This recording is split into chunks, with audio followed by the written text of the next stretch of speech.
It's very easy to get frustrated by little things like people pushing in front of you in a queue. And what I learned when I was on holiday in Portugal was that it's really not worth stooping to the level of the people who are aggravating you. It's really not worth getting frustrated and retaliating. Sorry.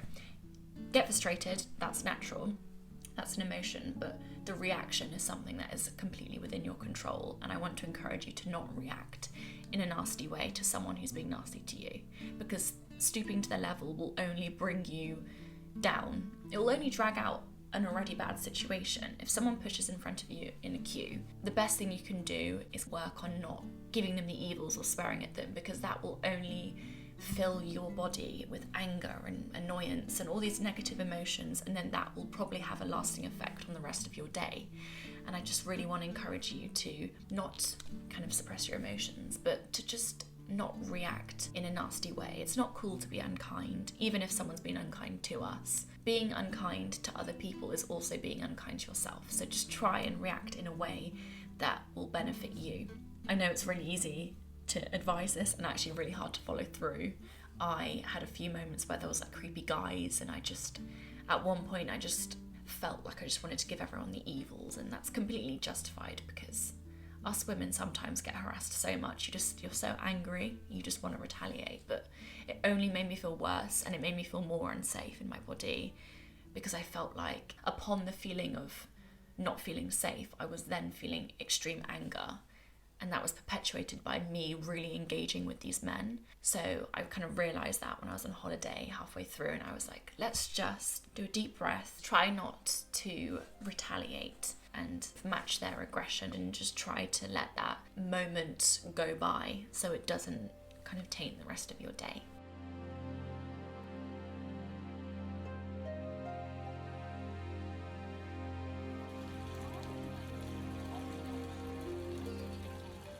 Carry food with you. I want you to make sure that you keep an eye on your hunger levels and don't let yourself get really starving, because if you're anything like me, that will mean that you become anxious and you feel unsafe, and you then feel doubtful of everything going on around you, and it just can quite quickly turn bad.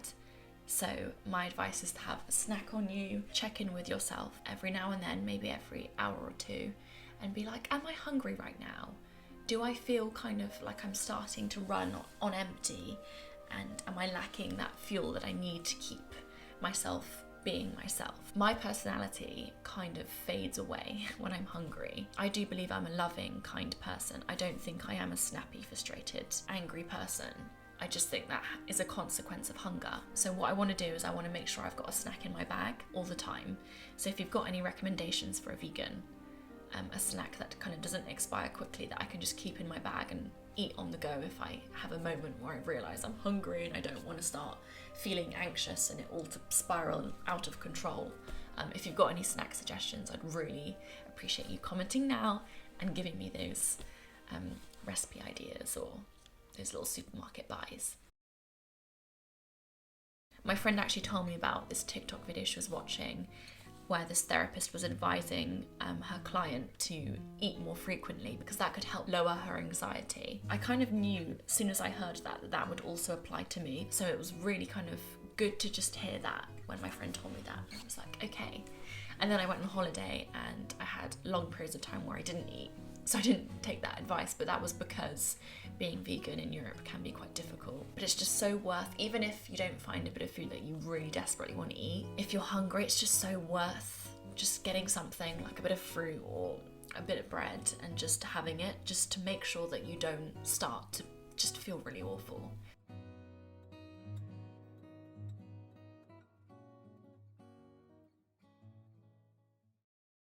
The next thing that I want to remind you of, so you enjoy your life a bit more, enjoy your day-to-day life a bit more, is that nobody cares.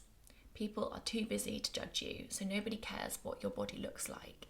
This is something that I have been kind of learning and relearning as I'm growing up as a woman in this world who does feel observed sometimes and who does feel the need to be very kind of perfect when it comes to her appearance. I do feel that pressure to kind of always be sucking my belly in and to be honest, on holiday that really shows up because you're in your bikini a lot. We spend so much time watching other people live their lives out on social media, so we kind of get this idea in our heads that everyone is interested in everyone else's lives. Now, I do think that can be the case when we're on our phones and we're watching people, people's YouTubes and people's Instagram stories and whatnot, but when we're going about our day-to-day lives, we're not worried about other people. We don't really have the time to judge other people. We're too busy judging ourselves.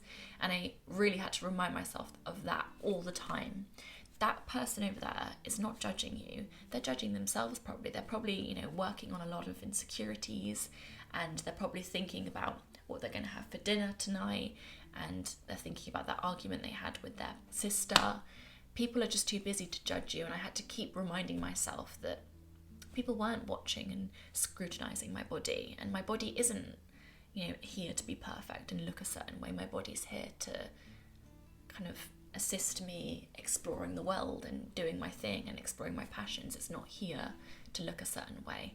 So I feel like as a woman, that's just something, or just as a human in this quite look-obsessed world, it's quite an ongoing mission to remind yourself that you are not your looks and you're not just a body, that you are valuable because you are a good friend and a good partner and a caring person and you're funny.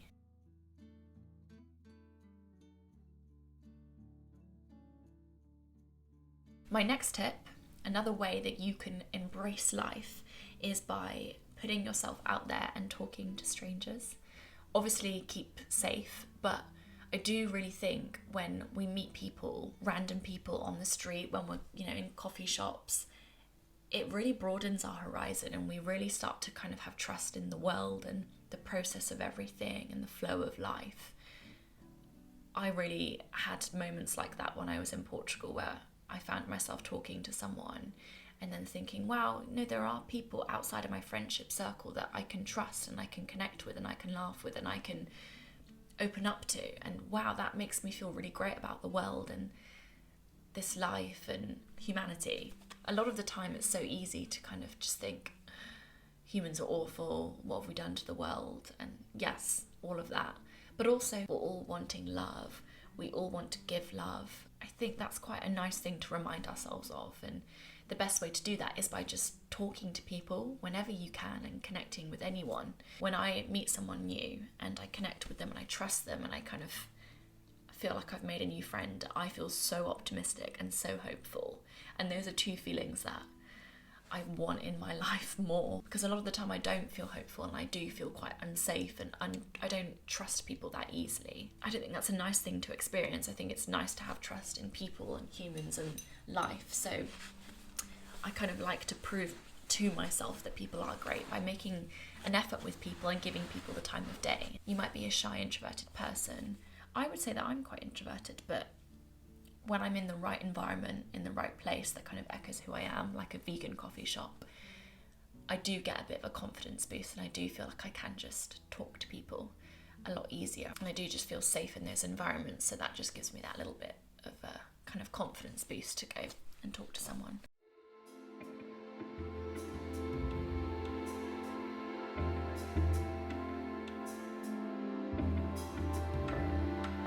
My last little thing that I really want to encourage you to do, that I do think will brighten your life so much, that will take the load off your shoulders, is I want you to talk about the things that you're struggling with, your insecurities, your worries, your anxieties. I want you to do this thing that I've started doing. Just talk about it. If something has come up, if something keeps coming up in your mind and you keep going back to that one worry, and it's quite clear that it's something that you just can't get rid of and it's quite pressing and it's something that you need to talk about, just say to yourself, just talk about it. Either say it out loud or go up to your friend or your partner and say, I just need to talk about this. I don't really want to. Everything, in me is telling me to keep it in, but I know that that's not healthy, and that talking about things often means not dealing with things on your own, which makes things less scary. So I just need to talk about it. I did this on holiday. There were a lot of things that were on my mind, certain things that were reoccurring every day, that I just thought, what am I going to do with this? And I spoke to my partner.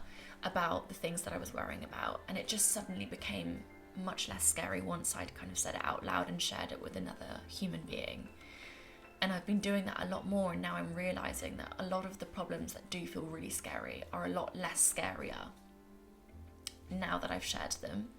And these are things that I've held in for a long time, and I've kind of thought about opening up about some of them, but I've just thought, oh, it's not really going to do much. Like, it's only going to make other people feel negative, and it's only going to be draining for me. I don't want to talk about it. But sometimes you can't listen to that. Usually I say, listen to your body, trust your gut, your intuition. But sometimes you're so clouded by negativity and anxiety, and you're so drained that you don't realise that you do need to talk about things. You might feel like you're not ready to talk and you don't want to talk, but I do think sometimes we need to push ourselves in these kind of situations. When it comes to our mental health, it's very easy to curl up in a ball and hide.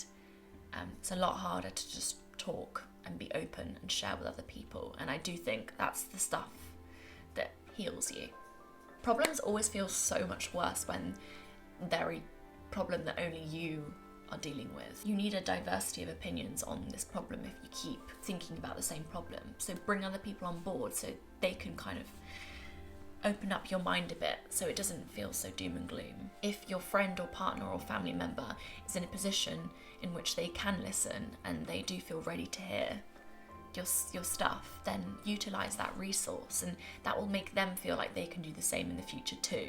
So don't think what you're doing is selfish by opening up. You're not burdening someone, you're actually giving them the space to do the same with you, because a lot of the time we wait for someone else to do it first. So make that first move. Just do it. Just talk.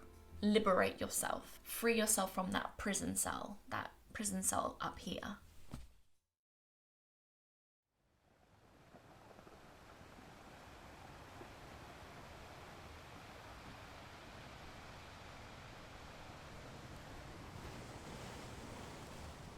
Please subscribe, like, share and comment.